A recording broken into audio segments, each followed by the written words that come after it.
Hi, welcome to this episode of Eclectic Intellect. My name is Randy Iliff, and today I'd like to show you how to improve virtually any organization, process, or product. The secret is to divide up whatever you wish to improve and think of it in three distinct layers. The first layer we want to think about is the layer that contains mistakes. These are things we know better than to do, but for some reason allow to continue. A coach might call these fumbles or turnovers or things like that that would be real deal breakers in a game. Any self-inflicted wounds come to mind? Now let's take a moment and look at the other limit for this system. This is where potential occurs. These are the really good things that happen that can turn out, again, out of the ordinary and out of the normal run of business or the product or organization behavior. But these are the things that enable delight when you're talking about a project, allow an organization to seize opportunity or coalesce when circumstances are difficult. This is the stretch capability of an organization, product, or device. It's important, and it's sort of the opposite of the holes in the boat. This is the kind of stuff you can do to pump out water and maybe even take the boat up into the air and forget watering completely. How about missed opportunities that haunt your sleep? And then in our final of three categories, you'll find everything else. This is the stuff that's supposed to run just fine on autopilot that can, in theory, be reduced to a repeatable script, a process, a learnable behavior. Something can be managed and optimized. Here you could think production tooling, you could think scripted plays for football. You could think basically of anything that once documented should be precisely controllable thereafter if there's discipline in the organization, process, or device. How's all that supposedly routine stuff going? It's not just what you find inside each of these layers that's important, it's the distribution of how things are going in the organization. Depending on the business you're in, it may be extremely intolerant to even very minor inefficiencies, such as the losses of the holes in the boat. In another case, you may greatly tolerate those in return for a very high stretch end. So, for example, a high-tech company in San Francisco chasing very fast-moving market deadlines would care a lot less about paper that's used inefficiently, although they might think of that from an ecological perspective. It wouldn't drive them in a cost reduction initiative that would keep them from discovering the next great product or thing. At least it shouldn't.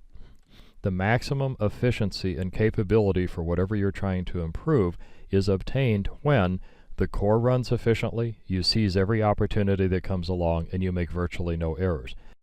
The tools that are available to you to work on the errors include such things as formalizing structure, imposing controls, using reviews, having people check the work of others, that kind of thing. They're somewhat expensive solutions, but they are sometimes less expensive than having people boring holes in your boat in the middle of the ocean.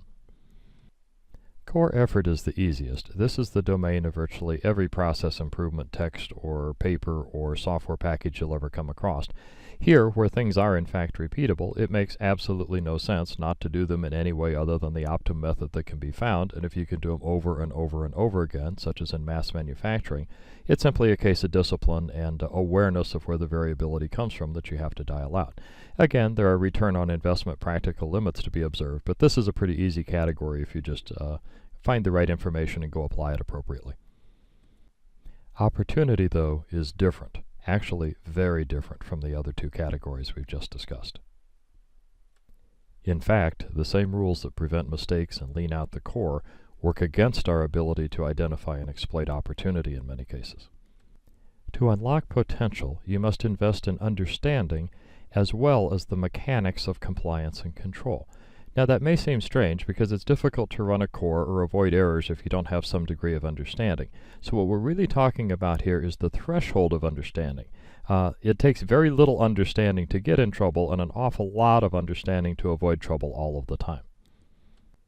It is very, very easy to overestimate how much you really understand about an organization, a process, a system, a device, even if this is something that you have spent the last 20 years of your life working on. This is a really sobering realization.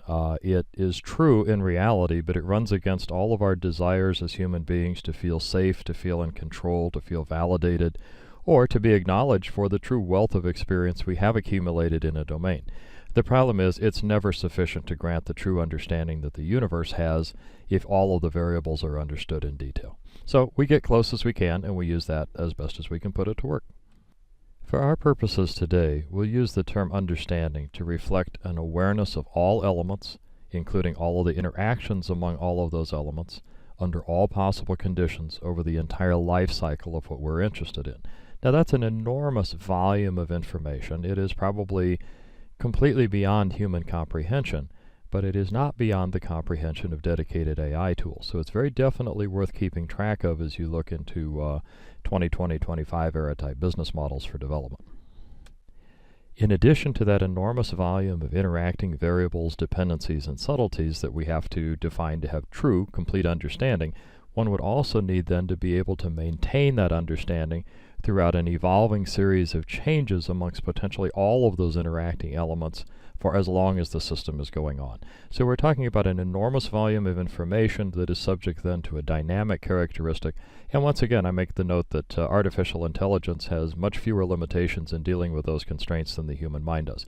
However, the human mind is very good at taking the few percentage points of stuff that really matters and extracting those, and that's what we can get out of today's conversation. So please don't wait until AI comes along before you apply any of this. The reason I say don't wait to apply what you've just learned or what you're learning as a part of this series is that understanding is rarer, harder, and more valuable than diamonds in practice. It is an extremely uncommon circumstance to find people who genuinely understand what they are doing and are measured and rewarded appropriately for that understanding.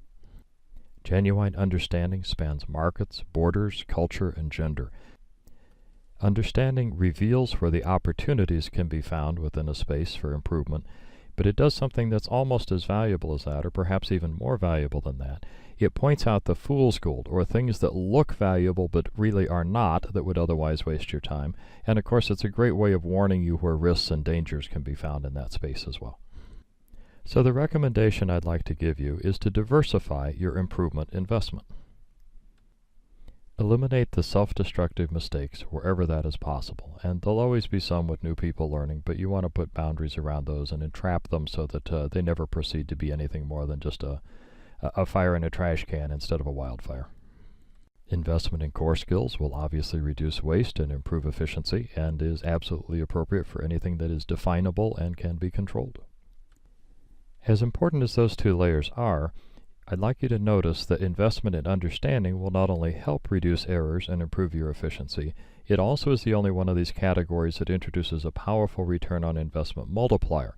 Unlike the other two, where the very best you can do is to have zero errors or perfect compliance to a process in the core, with investment in understanding and opening the ceiling, it's possible you could transform by 1,000% from where you were before. So this is the one that has the ability to truly unlock the disruptive potential of an organization, a process, an idea, or a life, a sport team, pretty much whatever you want to apply it to.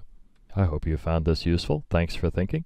Once again, my name is Randy Iliff with Eclectic Intellect, and I'd be very happy to follow up with anybody who has questions or comments. Please just leave them here on the YouTube channel, and I'll see what I can do to help you out. All the best.